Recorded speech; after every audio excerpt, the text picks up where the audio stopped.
Hello friend, welcome again in this video session.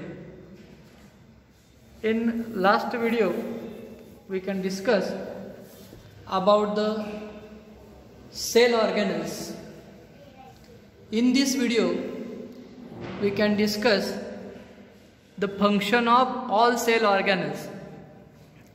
We know that the names of cell organelles like nucleus, endoplasmic reticulum, Golgi bodies, mitochondria, chloroplast, vacuoles, those are the organelles present in every cell.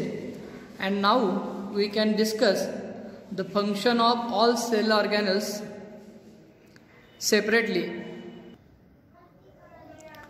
See, which are the common components of plant and animal cells, which are the different ones. We can see the number of components of plant and animal cells are same, but there are some different organelles in plant and animal cells like chloroplast. Chloroplast is only found in the plant cell. Chloroplast is not found in the animal cell. There is a somewhat difference between the shape and number of some organelles in the plant cell and animal cell. तर विद्यार्थी मित्रांनो, वनस्पती पेशी आणि प्राणी पेशींमध्ये बरेचसे भाग हे आपल्याला सारखे दिसतात आणि काही भागांमध्ये वेगळेपणा आपल्याला दिसून येतो. उदाहरणार्थ हरित लवक हे जे पेशी अंगक आहे ते पेशी अंगक फक्त आपल्याला वनस्पतीमध्ये आढळून येतं, वनस्पती पेशीमध्ये आढळून येतं, प्राणी पेशीमध्ये आपल्याला हरित लवक आढळून येत नाही. त्याचबरोबर व्हॅक्युली यासारख्या जे ऑर्गॅनल्स आहेत त्यांच्या आकारामध्ये आणि संख्येमध्ये या प्राणी पेशीमध्ये आणि वनस्पतीमध्ये फरक आपल्याला दिसून येतो. So let us see one by one the function of all cell organelles. First see the nucleus. The first organelle is nucleus. The nucleus is the most important organelle of the cell. Nucleus म्हणजे केंद्रक. केंद्रक हा पेशीचा सर्वात महत्त्वाचा अंगक आहे.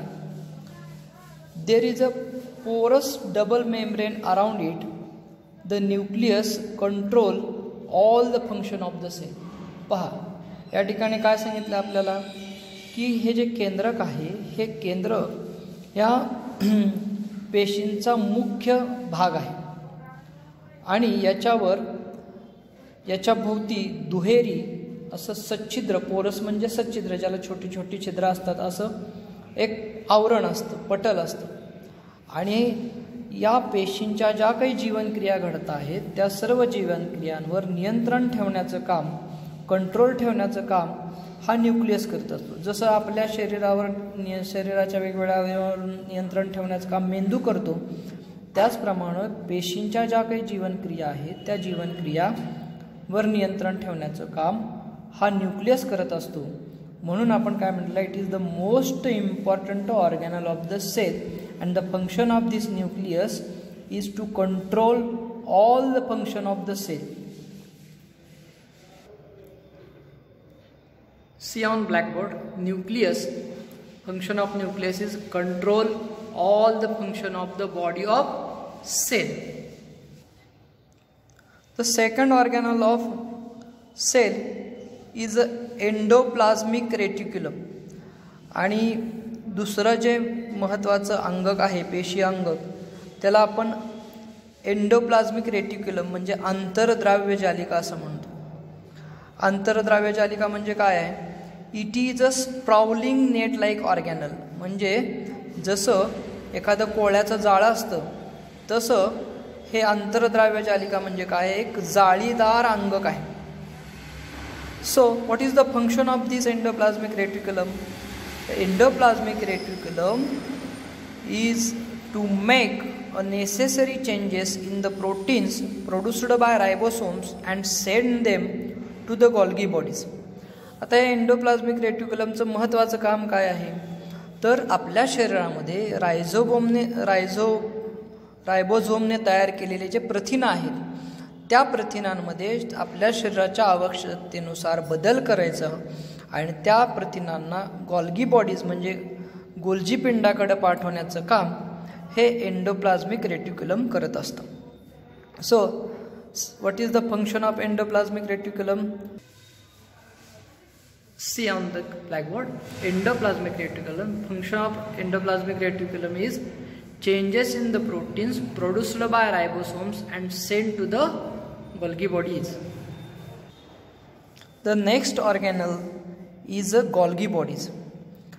The structure of Golgi bodies is like a several flat sacs. Golgi bodies are made up of several flat sacs. म्हणजे हे जे गोल्जी पिंड आहेत हे गोल्जी पिंड असंख्य अशा चपट्या पिशव्यांनी बनलेले असतात. What is the function of Golgi bodies? The function of Golgi bodies is to proper distribution of proteins. The proteins send by endoplasmic reticulum to the Golgi bodies म्हणजे या एंडोप्लाझ्मिक रेटिक्युलमने गॉल्गी बॉडीजकडे पाठवलेले जी प्रथिनं आहेत या प्रथिनांचं शरीरामध्ये व्यवस्थितपणे वितरण करण्याचं काम, डिस्ट्रीब्युशन करण्याचं काम हे या गॉल्गी बॉडीजचं असतं. आणि ह्या गॉल्गी बॉडीज काय करतात? या प्रथिनाचं पेशीमध्ये आणि शरीरामध्ये योग्य प्रकारे काय करत असतात? त्याचं वितरण करण्याचं काम करत असतात, पसरवण्याचं काम करत असतात. Then the next organelle is a mitochondria and plastids are the organelles with a double outer covering. आणि हे जे पुढचे जे ऑर्गॅनल्स आहेत त्यांना आपण तंतुकणिका म्हणतो आणि लवके म्हणतो. मायटोकॉन्ड्रिया म्हणजे तंतुकणिका आणि प्लास्टिड्स म्हणजे लवके. ही जी अंगक आहेत या अंगकामध्ये काय असतं की त्यांचं जे बाहेरचं आवरण आहे ते बाहेरचं आवरण दुहेरी असतं. आणि यामध्ये as a mitochondria produce energy they are called a power house of the cell. आणि ह्या ज्या तंतुकणिका आहेत ह्या तंतुकणिकाचं प्रमुख कार्य काय असेल तर हे शरीरामध्ये ऊर्जा निर्माण करण्याचं, पेशीमध्ये ऊर्जा निर्माण करण्याचं काम करत असतात. So this mitochondria is also called as a power house of cell. Listen this sentence carefully. Mitochondria is also called as a powerhouse of cell because it produces the energy required to the function of all the cells. Then the next organelle is chloroplast. Chloroplast is only found in the plant cell only because plant produces their food with the help of this chloroplast. This chloroplast, sunlight, carbon dioxide gas, water, they are comes together to form for the process of photosynthesis, and due by this photosynthesis process plants can make their food as well as they fulfill the need of other living things. आता हे जे chloroplast म्हणजे हरितद्रव्य नावाचं जे घटक आहे, पेशी अंगक आहे, हे पेशी अंगक फक्त आपल्याला वनस्पतींमध्ये, हिरव्या वनस्पतीमध्ये आढळून येतं. या हरितद्रव्याच्या मदतीनं सूर्यप्रकाश, पाणी, कार्बन डायऑक्साईड वायू या चारी घटकांच्या एकत्रीकरणातून फोटोसिंथेसिस म्हणजे प्रकाश संश्लेषणाची क्रिया घडून येते.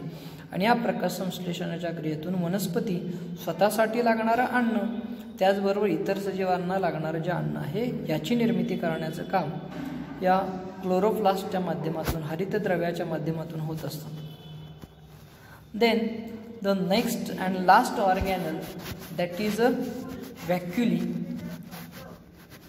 व्हॅक्युली help to throw out the waste products of the cell. Like every animal we can excrete the waste product from the body by excretory system, as like the cell also excrete their waste product through these vacuoles. तर सर्वात शेवटचा अंगक म्हणजे त्याला आपण रिक्तिका म्हणतो. ह्या रिक्तिका काय करतात तर ह्या रिक्तिका त्या पेशींमध्ये तयार झालेलं जे वेस्ट प्रोडक्ट आहे म्हणजे जो टाकाऊ पदार्थ आहे तो टाकाऊ पदार्थ शरीराच्या बाहेर टाकण्याचं काम या व्हॅक्युलीच्या मदतीनं होत असतं. Vacuoles in animal cells are small whereas there is only one large vacuole in a plant cell. तर या ठिकाणी आपल्याला माहिती आहे की प्राणी पेशींमध्ये ज्या रिक्तिका आहेत त्या रिक्तिका आकाराने लहान असतात आणि त्या असंख्य असतात. त्याच मानाने वनस्पती पेशींमध्ये मात्र एकच व्हॅक्युली असते आणि ती आकाराने मोठी असते. जसं आपल्या मानवामध्ये किंवा प्राण्यांमध्ये आपल्या शरीरामध्ये जशी एक्सक्रेटरी सिस्टीम असते, म्हणजे आपल्या शरीरात नको असलेले पदार्थ शरीराच्या बाहेर टाकतो, त्याच पद्धतीनं पेशीच्या आतमध्ये पेशीच्या मध्ये तयार झालेले जे टाकाऊ पदार्थ आहेत जे त्या पेशीला उपयोगाचे नाही आहेत ते पदार्थ पेशीच्या बाहेर टाकण्याचं काम ह्या व्हॅक्युलीच्या माध्यमातून होताना आपल्याला दिसून येतं. So let us take a revision. Today we discuss about the function of the cell organelles. So first we can see the first cell organelle is nucleus. It is the important cell organelles because it can controls all the function of body. Then we can see the second organelle, that is endoplasmic reticulum. The function of this endoplasmic reticulum is changes in the proteins produced by ribosomes and sent to the Golgi bodies. And the third important cell organelle is Golgi bodies. The function of these Golgi bodies is the proper distribution of proteins sent from the endoplasmic reticulum to the Golgi bodies. And then the next cell organelle is mitochondria. It is said to be another way in powerhouse because it produces the energy which required for the process or functioning of all the cells in the body. Then the next cell organelle is chloroplast. This chloroplast is only found in a green plants, and by using this chloroplast the photosynthesis process is carried out. By this photosynthesis process, plant can make their food as well as food required for other living things. And the last one cell organelle is vacuole. It is working as an excretory system of this cell. It excretes the waste product from the cell body, and thus we can see the function of all the cell organelles here. In next video we can get the information about microorganism, like occurrence of microorganism, observation and measurement of microorganism, nature of microorganism, growth of microorganisms, then useful organisms and harmful organism. So let us meet in the next video.